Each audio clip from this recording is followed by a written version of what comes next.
እንኳን ወደ እንግዳ በደህና መጡ። በዚህ ስብሰባ ውስጥ ትምህርት እና ግምገማ በሪፎርማ እንዴት ይሰራል እንደሚመለከት እንመለከታለን። ይህ እንደ ተማሪ የእርሶ ተወካይ የሚሆን ልዩ ክፍል ነው። ቡድኑን ወደ በለጠ ችሎታ በቤተ ክርስቲያን ይመራ። መጀመሪያ 3 አስፈላጊ የምርመራ መመሪያዎችን እንመለከታለን። የምርመራው እንደዚህ መሆን አለበት። ነምበር 1 የውጤት መሰረት። የምርመራው በሪፎርማ 37 ውጤቶች ይመሰረታል። እነዚህ በቃል የተመሰረቱ ቀላል እና የተግባር ናቸው። የተለመዱ የውጤት መርገብ ንቁ አይደለም። ተማሪዎች እንደ ችሎታ ያላቸው ወይም እንደ አሁኑ ያልተቻለ ይለያዩ። የእርሱ ድርጅት ከዚህ ወደፊት ይሄዳል። ወደ ውጤት ይወዳደሩ። የውጤቱን በተግባር ማሳያ ይችላሉ። ነምበር 2 ተሳታፊ። የምርመራ ሂደት ረጅም መሰል ሌክቸር አይደለም። ለውይይት እና ቡድን እንቅስቃሴ የሚያደርግ ቦታ ማፍሰስ ነው። የተነገረ በሚገኝ ይማር። እንደምንም እንቀርባለን።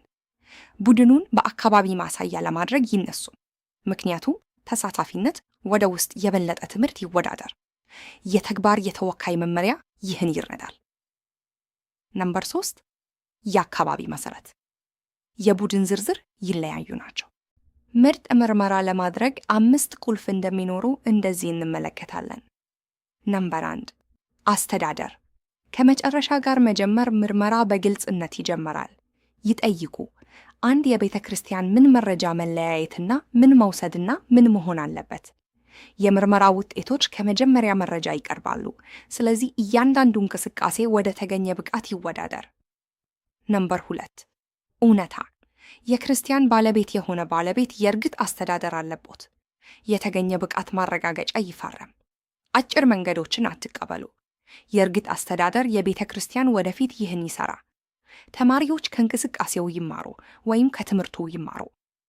ነምበር 3 እንቅስቃሴ። የምን እንደምንገነዘብ የተለያዩ ዘዴዎችን ይጠቀሙ። የቡድን ውይይት፣ የቃል ሥራ፣ የእውነታ ተግባር፣ የታተመ ሪፖርት እና እንቅስቃሴ። የውጤቶቹ ወደ 3 ክፍሎች ይወዳደሩ። ዋነኛዎች በመጽሐፍ ቅዱስ እውቀት፣ እጆች፣ የአገልግሎት ችሎታዎች እና ልቦናዎች፣ የባህሪ ቅርጽ ተንቀሳቃሽ። እንደዚህ ያለው የግምገማ ዘዴዎች የሚገኙት የተገኘ ውጤት ይለያያል። የግምገማ መመሪያዎች በዚህ ጉዳይ ይረዳዎታል። ነምበር 4 አንድነት። በስምምነት ውስጥ የተገኘ የቀጣይ ግምገማ መጨረሻ ፈተና አይደለም፣ ይቀጥላል እና በስምምነት ውስጥ ይተካል። ተማሪዎች ሲሞክሩና ሲሳተፉ እንደ ወደ አስተዳደር ይታያልና ችሎታ ይቀመጣሉ። ይህ ግምገማ በተፈጥሮና በተፈጥሮ ይሆናል። ነምበር 5 ኢንተርቬንሽን። ችግኝ ሲታይ ወደ ውስጥ ይገባ። ተማሪ ወደ አሁን የማይችል ሲሆን ወደ ውስጥ ይገባ። በሳንድዊች ሜተድ የሚለው የመረጃ መስጠት ይስጡ። በመጀመሪያ እንቅስቃሴ ይጀምሩ፣ ከዛ የማሻሻያ አካባቢዎች፣ ከዛ የምክር ይስጡ። የእንክብካቤና የእውነት በአንድ በማድረግ ተማሪዎችን ይደግፋሉ።